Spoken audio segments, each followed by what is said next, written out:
Welcome to Kenton Teaches. Enjoy the video. You start by verifying the new phone number and signing into the exact Google account used for Play purchases.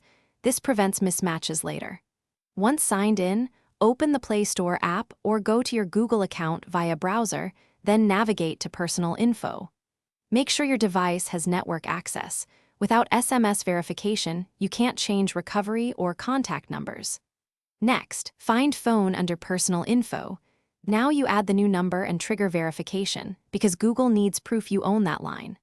Tap Phone, select Edit, then Add or Replace, choose SMS or Voice for the verification code. You'll receive a numeric code, enter it exactly and fast since codes expire.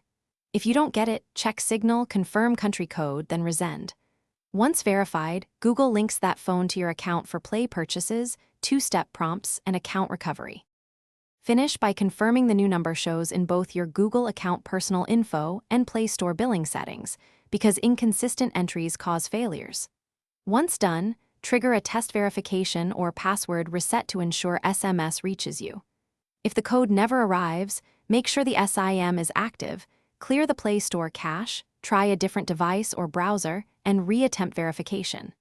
If problems persist, temporarily remove and re-add the number to force a fresh verification cycle. Thanks for watching. Please subscribe if this video was helpful.